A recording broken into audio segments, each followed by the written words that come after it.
Hello, and welcome back to my YouTube channel, A History of Us. I am so excited to have you back here with me today. I apologize for the delay in getting this video out. I've been super busy with schoolwork and traveling. Today, I'm excited to be introducing a new set of videos, which will be called Nation of Immigrants. This will be covering immigrants throughout U.S. history. Today is an overview video, so I'll be sharing a quick overview of the stories of a bunch of different immigrants. These are people that I have found to be some of the most impactful immigrants in U.S. history, although I am absolutely certain that there are hundreds, if not thousands, of impactful immigrants who have made a significant impact on our history as a nation. So, without further ado, let's get started. As we are going to go in chronological order by birth to tell the story of our immigrants, our first immigrant is John Muir. Now, I imagine you've heard that name before, but you might not know the story behind it. John Muir was born April 21st, 1838 in Dunbar, Scotland. He was born to a farming family, and they immigrated to the United States when he was 10. He had loved nature as a child, and he was sad when he realized that America was cutting down forests. So when he was an adult, he became an environmentalist, which means he was someone who fought to protect the environment. John even helped convince Theodore Roosevelt to have the federal government manage the Yosemite National Park. He died in 1914, and his impact is still something that we see today. The next immigrant that we will be learning about today is Mother Jones. Although there is no birth record for Mother Jones, she was baptized a Roman Catholic in 1837 in Cork, Ireland. Her name was officially Mary Harris. Mary's family survived the Irish potato famine, but fled to Canada because of starvation. Mary moved to Memphis, Tennessee, where she married and had 4 children. However, her entire family died when yellow fever reached Memphis. Mary moved to Chicago to become a dressmaker. She was inspired by a workers' rights speech after the Great Chicago Fire burned down her dress shop, and she was searching for something new to do. She traveled around the United States to support workers' rights and helped to form many unions and organize strikes and protests. As factories opposed her work, Mary was arrested and jailed many times. She even organized a march in front of the White House to support the rights of children workers that helped generate the end of child labor when Theodore Roosevelt was president. She started the first labor union that included all races and genders. She died November 30th, 1930. International Workers' Day is on Mother Jones' chosen birthday, May 1st. The third immigrant that we will be covering today is Khalil Gibran, who was a poet. He was born in current-day Lebanon on January 6, 1883. He loved nature as a child. Because his father had drinking problems, his mother moved him and his 3 siblings to Boston, Massachusetts in 1895, when he was about 12 or 13. They lived in slums that were full of immigrants. Khalil actually went back to Lebanon for high school, which was where he started writing his poetry. As a teenager, he unfortunately lost his mother and 2 of his siblings. He wrote a column in an Arabic newspaper for a few years in the early 1900s, and was eventually nicknamed the Prophet. That's actually the title of his most famous collection of poetry, which is Advice. This is some of Khalil's poetry.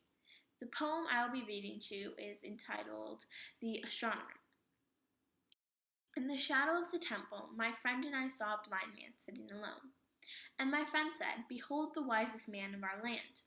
Then I left my friend and approached the blind man and greeted him, and we conversed. After a while, I said, "Forgive my question, but since when hast thou been blind?" "From my birth," he answered. Said I, "In what path of wisdom followest thou?" Said he, "I am an astronomer." Then he placed his hand upon his breast, saying, "I watch all these suns and moons and stars." The next immigrant I will be telling you about may be my favorite out of all the ones I am going to share the stories of. Rose Winslow was born in Poland with the name Róża Wencławska in 1889. She immigrated to Pennsylvania when she was a baby. She worked in a dangerous horsery factory for long hours when she was only 11. There were no child labor laws. Eventually, she became a suffragist. She spoke to Woodrow Wilson, who was the president, about rights for working women in 1914. and picketed in front of the White House with Alice Paul, who you may have heard of. Rose and Alice were arrested and jailed for 7 months because of their picketing. They went on a hunger strike to show that their imprisonment was wrong. Rose wrote notes while in prison, which were smuggled out to her family. These notes helped gain support for the 19th Amendment, which gave women the right to vote. Rose died in 1977, and her impact on the women's rights movement is unfortunately often not recognized as much as it should be.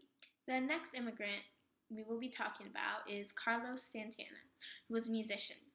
He was born in Mexico on July 20th, 1947, into a family of 7. He sold gum to tourists in Tijuana to help support his family and earned enough money to buy himself a guitar. Carlos's family moved to San Francisco, California, where Carlos formed a band named the Santana Blues Band, which was also commonly known as just Santana. Evil Ways and Black Magic Woman were some of their most popular hits. He became a naturalized U.S. citizen in 1965. His band went on to perform at Woodstock and produced 6 albums. Carlos Santana was nominated and awarded 9 Grammys. The next immigrant I will be talking about today is Adriana Ocampo, who is someone that I have a lot of respect for. She was born on January 5th, 1955, in Colombia. When Adriana saw astronauts on the moon, she decided that she wanted to be an astronomer.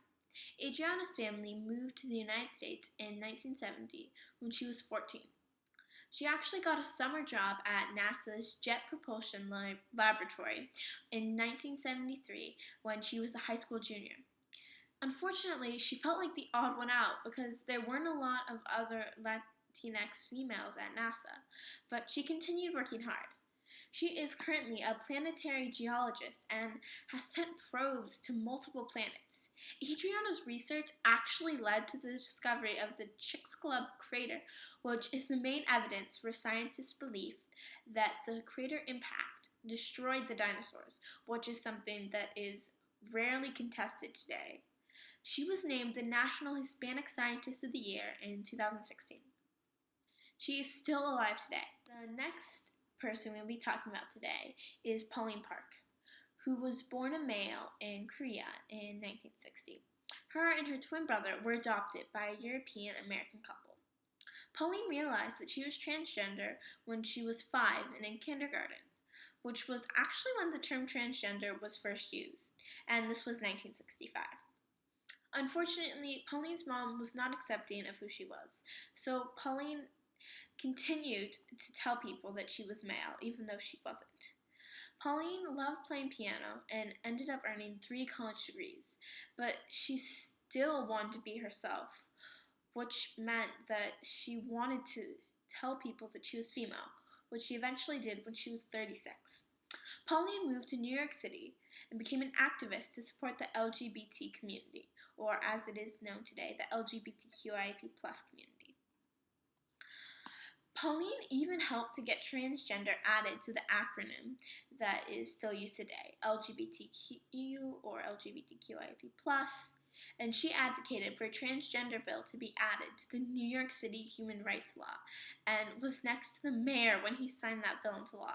She co-founded the New York Advocacy Group for Gender Rights Advocacy, and according to my research, Pauline Park is still alive today. I am certain that you will find the next immigrant we are learning about very interesting. So let's get to it.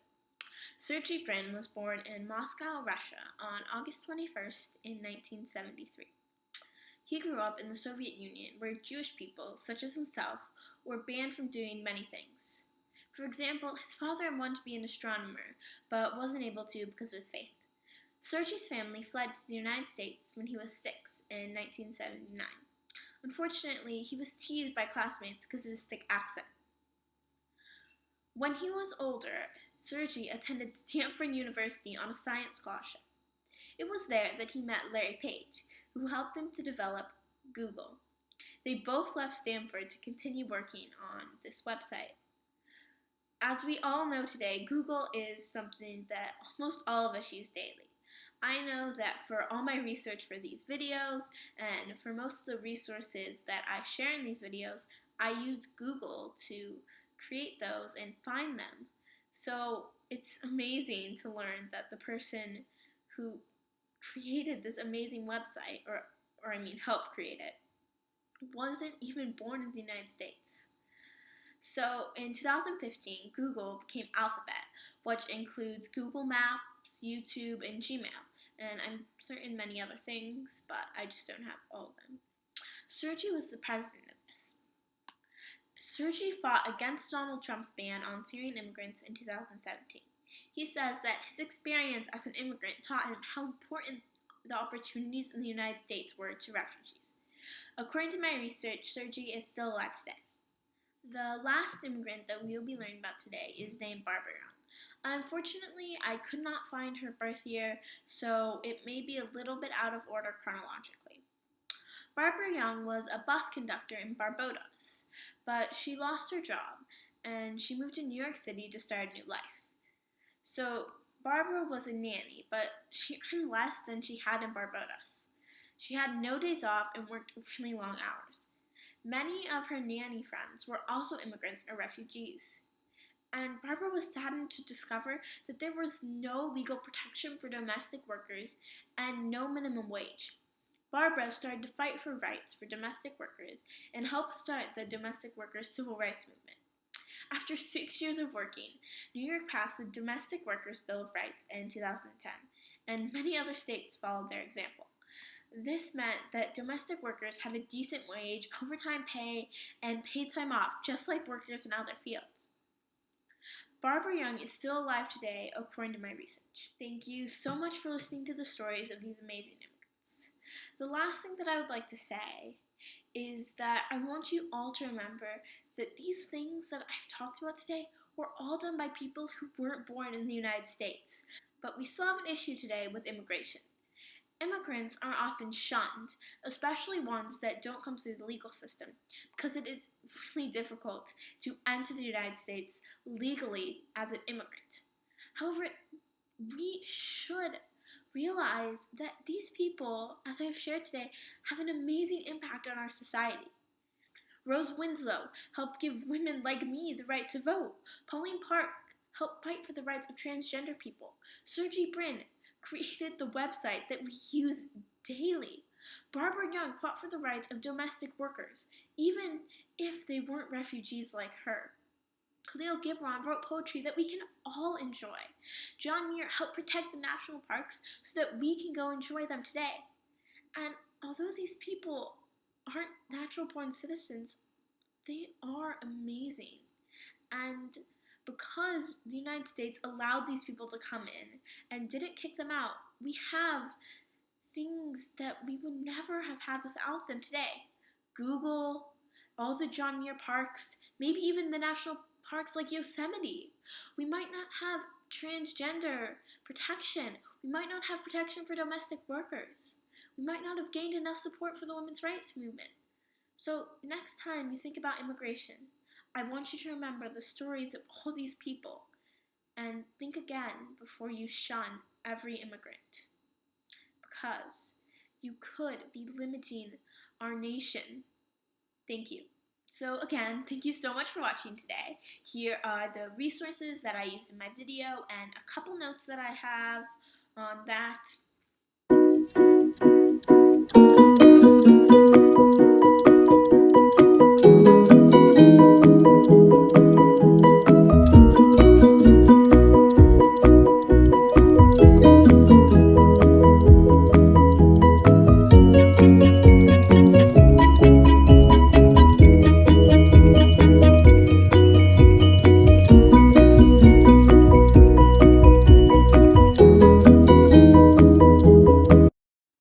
And I would also like to say, if you have any questions, comments, anything like that, then feel free to email me at abby@historyofus@gmail.com. I would also like to say that the Google form that I mentioned in my last video is still open. I would love to hear your suggestions, so please fill that out if you have time. And the last thing that I would like to say is that I am actually working on a website for History of Us, which hopefully I will be able to announce has been released in my next video. So have a great day!